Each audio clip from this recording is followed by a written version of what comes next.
इस वीडियो में हम एनसीईआरटी के कक्षा 10वीं के गणित के अध्याय 11 रचनाएं की रचना 11.1 की रचना करेंगे। रचना 11.1 में दोस्तों हमें एक दिए हुए रेखाखंड का विभाजन करना होगा। कैसे? एक रेखाखंड को हमें दिए हुए अनुपात में विभाजित करना होगा। तो एक रेखाखंड हमें ये भी दिया होगा जैसे कि ये है, ठीक है। अब इसे हमें m अनुपात n के अनुपात में विभाजित करना होगा, ठीक है।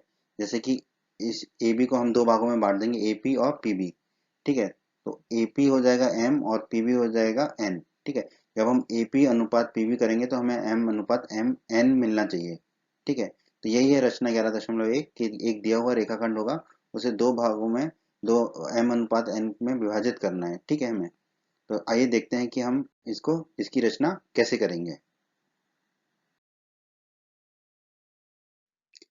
तो अब हम रचना को समझ लेते हैं। तो इस प्रक्रिया को समझने के लिए हम क्या करते हैं, m बराबर 3 और n बराबर 2 ले लेते हैं, ठीक है। तो अब हम 3 अनुपात 2 में विभाजित करेंगे दिए गए रेखाखंड AB को। रचना के चरण, ठीक है। तो सबसे पहले तो AB हमें दिया हुआ है एक रेखाखंड, ठीक है, ये तो हमें दिया हुआ है। तो रचना का पहला चरण होगा, जो भी AB रेखाखंड दिया है उससे न्यूनकोण बनाती हुई कोई किरण AX खींचते हैं, ठीक है। तो एक किरण AX खींची हमने जो न्यूनकोण बनाती है AB के साथ, ठीक है। न्यूनकोण होता है दोस्तों 90 डिग्री से कम का कोण। ये हो गया। अब चरण 2 में AX पर हमें 5 बिंदु लेने हैं। और 5 कैसी आई संख्या हमारी, n बराबर m बराबर 3 है और n बराबर 2 है। तो m और n को जोड़ेंगे तो 3 धन 2 हो जाएगा 5। तो AX पर हमें 5 बिंदु लेने हैं, उनका नामकरण भी कर देते हैं, A1 A2 A3 A4 और A5, ठीक है। इस प्रकार अंकित करेंगे कि वो बराबर दूरी पर हो। A से A1 की जो दूरी हो वही दूरी A1 से A2 हो, वही दूरी A2 से A3 हो, वही A3 से A4 हो, वही A4 से A5 हो। कैसे हो ये अभी आपको समझ में आएगा। तो प्रकार उठाइए, ठीक है। प्रकार का नुकीला हिस्सा बिंदु A पर रखिए और पेंसिल को कुछ दूरी पर ले जाइए नुकीले हिस्से से, ठीक है। ये दूरी कुछ भी हो सकती है, अपनी सुविधा के अनुसार आपको लेना है, ठीक है। अब यहाँ पर देखो, जैसे हमें 5 बिंदु अंकित करने हैं, तो ये दूरी इतनी रखिए कि ये 5 बिंदु अंकित हो जाए आपके ना, ये x से बाहर ना चले जाएं, ठीक है। तो इतनी दूरी रखनी है, ठीक है। तो रख दी और एक चाप लगा दीजिए। अब ये चाप AX को जहां काटेगा उसे मान लेंगे A1 बिंदु हम, ठीक है। ये A1 बिंदु हो गया। अब जितनी चाप की दूरी ली थी हमने उतनी ही रखनी है, ठीक है, उतनी ही रखनी है। पर अब रख देंगे प्रकार को हम बिंदु A1 पर, प्रकार के नुकीले हिस्से को बिंदु A1 पर रख देंगे। और जितनी दूरी पहले रखी थी, ठीक है, प्रकार के नुकीले हिस्से और पेंसिल की उतने ही दूरी रखेंगे, उसको बदलेंगे नहीं। और फिर एक और चाप लगा देंगे। ये चाप AX किरण को जहां काटेगा, ठीक है, उसे मान लेंगे हम बिंदु A2, ठीक है। अब प्रकार में नुकीले हिस्से और पेंसिल की दूरी वही रखनी है, प्रकार का नुकीला हिस्सा रख देंगे बिंदु A2 पर और एक चाप लगा देंगे। ये चाप AX को जहां काटेगा उस बिंदु को मान लेंगे बिंदु A3। अब दूरी वही रखनी है नुकीले हिस्से और पेंसिल की, और प्रकार का नुकीला हिस्सा रख देंगे A3 पर और एक चाप लगा देंगे पेंसिल से। ये चाप जहां काटेगा AX को उसे मान लेंगे बिंदु A4, ठीक है। अब दूरी वही रखेंगे और प्रकार का नुकीला हिस्सा रख देंगे A4 पर और पेंसिल से लगा देंगे एक चाप। ये चाप जहां AX को काटेगा उसे मान लेंगे हम बिंदु A5। तो हमारे बिंदु A1 A2 A3 A4 A5 हमने बना दिए जो हमें बनाने थे, ठीक है। अब यहाँ पर देखिए A से A1 की जो दूरी है वही दूरी A1 से A2 है, वही A2 से A3 है, वही A3 से A4 है, वही A4 से A5 है, वही हमने यहाँ पर लिखा है, ठीक है। और ये बराबर दूरी क्यों है? क्योंकि हमने प्रकार में नुकीले हिस्से और पेंसिल की दूरी को समान रखा था चाप लगाते समय, ठीक है। अब आ जाते हैं तीसरे हिस्से पर, तीसरे चरण पर। बी और A5 को मिला दीजिए, ठीक है। बी बिंदु ये है, A5 बिंदु ये है, इन दोनों को मिला दीजिए। तो इन दोनों को मिला देते हैं। आगे बढ़ते हैं दोस्तों। अब आ जाते हैं चरण 4 पर। तो चरण 4 में है बिंदु A3 से होकर जाने वाली। अब A3 को ही क्यों पकड़ा? क्योंकि m बराबर यहाँ पर 3 है, ठीक है, इसलिए A3 से होकर जाने वाली और A5B के समांतर एक रेखा खींचिए जो AB को बिंदु C पर प्रतिच्छेद करती हो। तो A5B के समांतर एक रेखा खींचनी है जो A3 से जाती हो, ठीक है, और AB को जहां प्रतिच्छेद करेगी उसे मानेंगे हम बिंदु C। तो दोस्तों समांतर रेखा खींचने की प्रक्रिया आप समझ लीजिए, बहुत ही आसान है। A5B के समांतर हमें खींचना है, ठीक है। तो प्रकार ली, उठाई हमने प्रकार, नुकीला हिस्सा रख दिया A5 पर, ठीक है। और थोड़ी सी दूरी लेके अपने हिसाब से सुविधा के अनुसार, ठीक है, पेंसिल से एक लगा दिया चाप, थोड़ा बड़ा चाप लगाया ताकि ये चाप जो है AX को भी काटे और A5B को भी काटे, ठीक है। और फिर यहाँ पे हमने बिंदु दर्शा दिए, ठीक है, ये दोनों बिंदु, एक जो ए एक्स को काट रहा है चाप और दूसरा जो A5 बी को काट रहा है, ठीक है। अब ये दूरी को इतना ही रखेंगे, ठीक है, और जो है प्रकार को ले जाएंगे हम A3 पर, क्योंकि A3 से समांतर रेखा खींचनी है, ठीक है, और लगा देंगे चाप। चाप लगा दीजिए, ठीक है, चाप लगा देंगे। अब ये जो चाप है ये ए एक्स को जहाँ काटेगा वहां पर बिंदु से दर्शा देंगे, ठीक है। एक तो ये हो गया। अब क्या करना है हमको, फिर से प्रकार ली। अब इन दोनों बिंदुओं के बीच की दूरी नापेंगे, जो हमने पहला चाप लगाया था A5 से, ठीक है, तो वो दो बिंदु मिले थे, एक ए एक्स पर और एक A5 बी पर, ठीक है। ये दोनों बिंदुओं के बीच की दूरी प्रकार से नापेंगे, ठीक है। आप कहोगे कि स्केल से भी नाप सकते हैं, लेकिन यहाँ पर प्रकार से नापना है, क्यों, आपको अब समझ में आएगा, ठीक है। फिर उतने ही प्रकार का में पेंसिल और नोक की दूरी उतनी ही रखेंगे। अब प्रकार का नुकीला हिस्सा रख देंगे जब हमने A3 से जो चाप लगाया था, और जो वो चाप ए एक्स को जहाँ काटा था जिस बिंदु पर, वहां पर रख देंगे प्रकार के नुकीले हिस्से को, और एक चाप काट देंगे, ठीक है। अब ये दोनों चाप, ये लाल वाला और जो अभी वाला चाप है, जहां मिलेंगे वहां एक बिंदु रख देंगे, ठीक है। एक बिंदु मिल गया हमको दोनों चाप को काटता हुआ।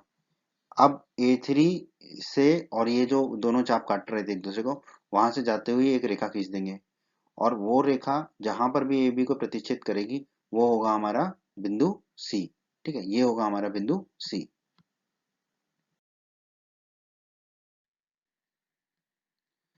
तो दोस्तों अब A3C और A5B ये क्या होंगे, समांतर होंगे।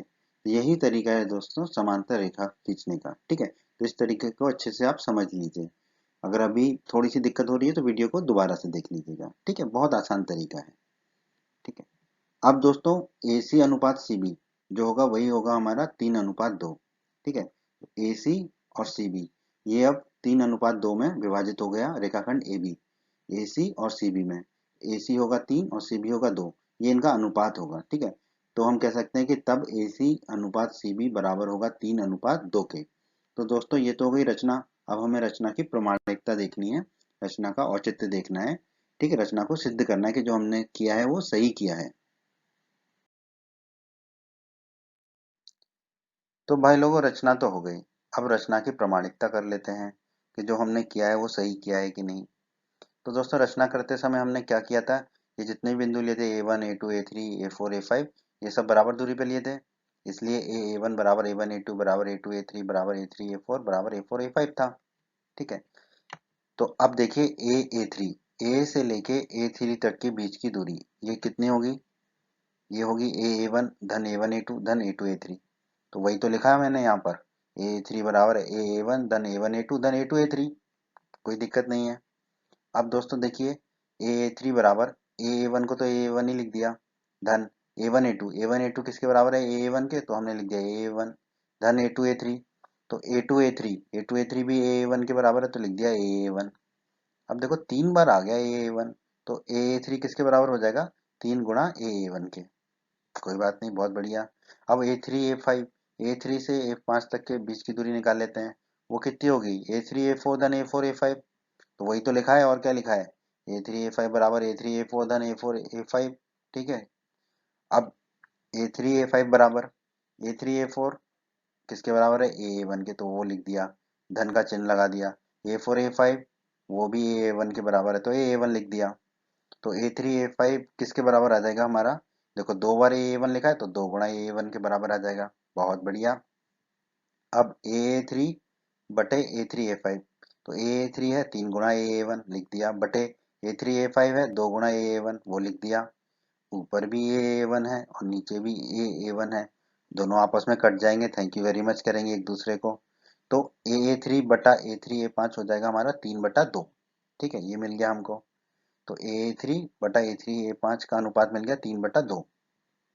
अब हमने A3C जो खींचा था वो समांतर खींचा था A5B के, A3C जो खींचा था हमने A3C वो A5B के समांतर खींचा था, ठीक है। ये दोनों समांतर थे, A3C समांतर था A5B के, ठीक है। अब दोस्तों हम बात करते हैं त्रिभुज A5B में, ठीक है, ये बड़े त्रिभुज में। तो दोस्तों अब आपको जाना पड़ेगा अध्याय 6 में। अध्याय 6 में एक प्रमेय पड़ी थी, प्रमेय 6.1 आधारभूत समानुपातिकता प्रमेय। वो वीडियो भी आप हमारा देख सकते हैं, प्रमेय 6.1 का वीडियो, आपको समझ आ जाएगा सारा अगर आपने वो वीडियो नहीं देखा है तो, ठीक है। तो उस वीडियो में हमने क्या सिद्ध किया था? हमने सिद्ध किया था कि यदि किसी त्रिभुज की एक भुजा के समांतर अन्य दो भुजाओं को भिन्न भिन्न बिंदुओं पर प्रतिच्छेद करने के लिए एक रेखा खींची जाए तो ये अन्य दो भुजाएं एक ही अनुपात में विभाजित हो जाती हैं। ठीक है। अब यहाँ पर देखिए A5B जो है वो त्रिभुज की एक भुजा है। इस भुजा के समांतर हमने एक रेखा खींची A3C, ठीक है, जो कि त्रिभुज की अन्य दो भुजाएं A5 को बिंदु A3 पर और AB को बिंदु C पर प्रतिच्छेद करती है। ठीक है। इसका मतलब क्या है? ये जो अन्य दो भुजाएं हैं समान अनुपात में एक ही अनुपात में विभाजित हो जाएंगी आधारभूत समानुपातिकता प्रमेय से। ठीक है। इसका मतलब है कि AC बटा CB, AC और CB, ठीक है, ये दोनों का जो अनुपात होगा वो किसके बराबर होगा? A3 और A3 A5। ठीक है। तो हमने लिख दिया AC बटा CB बराबर होगा A3 बटा A3 A5। ठीक है। और A3 बटा A3 A5 ये हम निकाल चुके हैं 3/2। बहुत ही बढ़िया।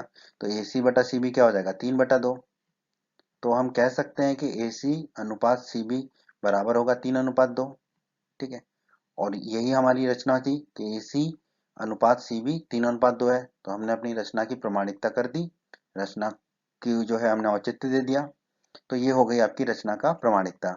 अब दोस्तों इसकी एक और विधि है, उसको भी आप ध्यान से देखिए, तो फिर आपको जो विधि अच्छी लगे आप उस विधि से अपने एग्जाम में, पेपर में, परीक्षा में करके आ सकते हैं। तो एक और विधि है, वो भी बहुत आसान विधि है और उसकी भी प्रमाणिकता है। तो आप दोनों विधियों को देख लीजिए, दोनों को समझ लीजिए। ठीक है। फिर आप किसी भी विधि का प्रयोग कर सकते हैं अपनी परीक्षा में। तो अब हम चलते हैं दूसरी विधि पर। तो आइए दोस्तों, स्वागत है आपका। दूसरी विधि समझ लेते हैं इस प्रमेय की। तो उसकी रचना के चरण, तो पहले तो दिया हुआ रेखाखंड AB बना लेंगे। ठीक है। फिर AB से न्यूनकोण बनाती हुई कोई किरण AX खींचेंगे, जो पहले भी खींची थी हमने। ठीक है। यहाँ तक तो सेम है। ठीक है। न्यूनकोण मतलब 90 डिग्री से कम का कोण। अब दूसरे चरण में क्या है? कोण BAX। ठीक है। BAX जो कोण है उसके बराबर एक कोण बनाएंगे, कोण ABY। ठीक है। और AX के समांतर एक किरण खींचेंगे BY। ठीक है। तो उसकी विधि को समझ लेते हैं। ठीक है। तो AX के समांतर हमें BY खींचना है, इसकी विधि समझ लेते हैं हम। पहले तो हम एक प्रकार लेंगे, प्रकार का नुकीला हिस्सा रखेंगे बिंदु A पर और एक चाप लगा देंगे।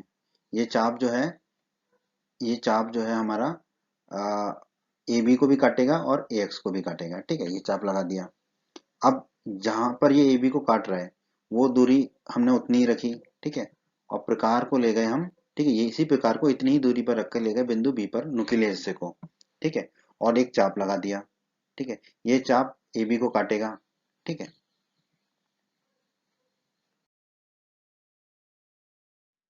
आगे बढ़ते हैं दोस्तों। फिर से हमने प्रकार ली और ये दूरी नापी। जहां पर जो हमने चाप लगाया था बिंदु A से, वो चाप जो है जहां पर AB को काट रहा था और जहां पर AX को काट रहा था, उन दोनों बिंदुओं के बीच की दूरी को प्रकार से नापेंगे। और प्रकार में उतनी ही दूरी रखेंगे नुकीले हिस्से और पेंसिल की। और नुकीले हिस्से को ले जाएंगे ऊपर जो चाप हमने बनाया था बिंदु B पर प्रकार को रखकर। ठीक है। ठीक है। तो यहाँ पर रखेंगे प्रकार का नुकीला हिस्सा और एक चाप लगा देंगे, लाल रंग का चाप लग गया हमारा। ठीक है। अब ये दोनों चाप, ऊपर वाला जो काला चाप है और लाल चाप जहां पर एक दूसरे को काटे वहां पर एक बिंदु ले लिया। अब बिंदु B और ये जो बिंदु आया है, इस दोनों बिंदुओं को मिलाने वाली एक रेखा खींच दी। ठीक है। उसका नाम दे दिया हमने BY। ठीक है। ये एक किरण खींच दी हमने BY किरण। ठीक है। वही हमें खींचनी थी। तो अब यहाँ पर AX और BY ये दोनों क्या है? आपस में समानांतर होंगे। अब आगे बढ़ते हैं। अब चरण 3। चरण 3 में हमें क्या करना है? AX पर हमें तीन बिंदु लेने हैं, A1 A2 A3। तीन क्यों लेने हैं? क्योंकि m बराबर 3 है। और BY पर हमें लेने हैं दो बिंदु, क्योंकि n बराबर 2 है। तो BY पर बिंदु लेंगे, उनका नामकरण कर दिया B1 B2। और AX पर जो लिए हमने उनका नामकरण कर दिया A1 A2 A3। AX पर 3 लेंगे क्योंकि m 3 है और BY पर 2 लेंगे क्योंकि n 2 है। ठीक है। किस प्रकार अंकित करेंगे कि A से A1 की जो दूरी है वही दूरी A1 A2 की हो, वही दूरी A2 A3 की हो, जैसा कि विधि 1 में किया था हमने। और यही दूरी B से B1 की हो और यही दूरी B1 से B2 की हो। कैसे करेंगे उसको समझ लेते हैं। प्रकार उठाइए, नुकीला हिस्सा बिंदु A पर रखिए, अपनी सुविधा के अनुसार पेंसिल को नुकीले हिस्से से कुछ दूरी पर रखिए और एक चाप लगा दीजिए। ये चाप AX को काटना चाहिए। जहां पर भी ये AX को काटेगा उसे बिंदु A1 मान लेंगे हम। अब दूरी को फिक्स रखेंगे, दूरी को नहीं छेड़छाड़ करेंगे। ठीक है। जो दूरी ले ली है अब उसको वही रखना है। और प्रकार का नुकीला हिस्सा ले आएंगे बिंदु A1 पर, और फिर पेंसिल से एक और चाप लगा देंगे जो कि AX को जहां काटेगी उसे मान लेंगे हम बिंदु A2। अब प्रकार की जो दूरी है वो तो वही रखेंगे, ठीक है, पेंसिल की और नुकीले हिस्से की। अब नुकीले हिस्से को ले जाएंगे A2 पर और पेंसिल से लगा देंगे एक और चाप। ये चाप जहां पर AX किरण को काटेगा उसे मान लेंगे बिंदु A3, ठीक है। तो ये हो गया हमारा बिंदु A3। तो दोस्तों, प्रकार के नुकीले हिस्से और पेंसिल में दूरी तो अभी वही रखेंगे, ठीक है, और प्रकार का नुकीला हिस्सा रख देंगे हम बिंदु B पर और पेंसिल से लगा देंगे एक चाप। अब ये चाप BY को जहां काटेगा उसे मान लेंगे बिंदु B1, ठीक है। अब प्रकार के नुकीले हिस्से को ले आएंगे हम बिंदु B1 पर, दूरी वही रहेगी प्रकार के नुकीले हिस्से और पेंसिल की, ठीक है, और पेंसिल से एक और चाप लगा देंगे, ठीक है। ये चाप जहां पर भी BY को काटेगा उसे मान लेंगे हम बिंदु B2। तो ये मिल गया हमें बिंदु B2। तो ये हमें इस प्रकार मिल गया, A से A1 की जो दूरी है वही दूरी A1 से A2 की है, वही दूरी A2 से A3 की है, और वही दूरी B से B1 की है, और वही दूरी B1 से B2 की है, ठीक है। इस प्रकार हमने रचना कर दी इन बिंदुओं की A1 A2 A3 B1 B2 की। अब आ जाते हैं दोस्तों रचना के चौथे और अंतिम चरण में। बिंदु A3 और B2 को मिलाइए। A3 और B2 इन दोनों बिंदुओं को मिला दीजिए, ठीक है। माना कि यहाँ रेखाखंड AB को बिंदु C पर प्रतिच्छेद करते हैं। AB को जहां पर भी प्रतिच्छेद करेंगे उस बिंदु को हम मान लेंगे बिंदु C। तब AC अनुपात CB जो है वो 3:2 के बराबर होगा। AC और CB का जो अनुपात होगा वो 3:2 के बराबर होगा, ठीक है। ये तो हो गई दोस्तों हमारी रचना। अब हम इसकी प्रमाणिकता भी देख लेते हैं। तो आइए दोस्तों अब रचना की प्रमाणिकता देख लेते हैं। ये हमने रचना की थी, ए से A1 की जो दूरी थी वही A1 A2 की थी, वही A2 A3 की थी, वही B1 B से B1 की थी, और वही B1 B2 की थी। तो अब A से A3 के बीच की दूरी क्या होगी? A से A3 के बीच की दूरी A1 धन A1 A2 धन A2 A3, वही तो लिखा है यहाँ पर, A1 धन A1 A2 धन A2 A3, ठीक है। और ये सब किसके बराबर है? A1 के बराबर है, ठीक है। तो सबको A1 लिख सकते हैं। तो A3 हो जाएगा A1 धन A1 धन A1, ठीक है, क्योंकि A1 A2 A1 के बराबर है, A2 A3 A1 के बराबर है, तो वही लिख दिया हमने। तो A3 क्या हो जाएगा? A1 तीन बार है तो 3 गुणा A1, तो A3 हो गया 3 गुणा A1। अब बात आती है B से B2 के बीच की दूरी, ठीक है। ये क्या होगी? B B1 धन B1 B2, वही लिख दिया हमने, B B1 धन B1 B2, ठीक है। B B1 और B1 B2 ये भी A1 के बराबर है। तो B B2 कितना हो जाएगा दोस्तों? B B1 की जगह लिख देंगे A1, धन का चिन्ह लगा देंगे, और B1 B2 की जगह लिख देंगे A1। तो A1 दो बार लिखा है तो B B2 हो जाएगा दोस्तों 2 गुणा A1, ये हो गया। अब अगर हम अनुपात निकाल लें A3 बटा B B2, A3 है 3 गुणा A1 वो लिख दिया, बटे में B B2 है 2 गुणा A1 वो लिख दिया, ऊपर A1 है नीचे A1 है, आपस में ये दोनों एक दूसरे को थैंक यू वेरी मच करेंगे और काट देंगे। तो क्या बचेगा हमारा? 3/2।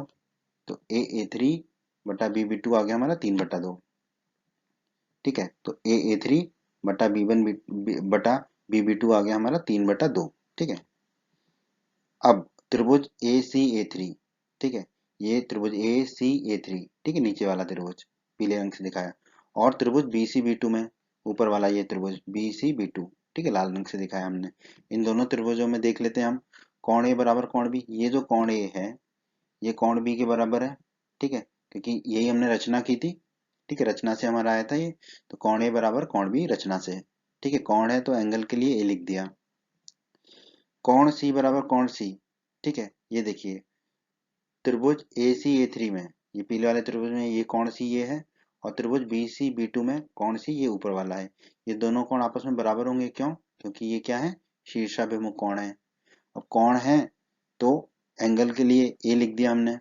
अब A कसौटी से दोनों त्रिभुज हो जाएंगे समरूप, ठीक है। A कसौटी से क्रम क्या होगा? कोणों का क्रम लिख देते हैं AC, और जो अक्षर बच गया A3 वो लिख दिया। समरूप होगा त्रिभुज किसके? BC, BC लिख दिया, जो बच गया अक्षर B2 वो लिख दिया। तो त्रिभुज AC A3 समरूप होगा त्रिभुज BC B2 के। ये दोनों त्रिभुज आपस में समरूप होंगे, ठीक है।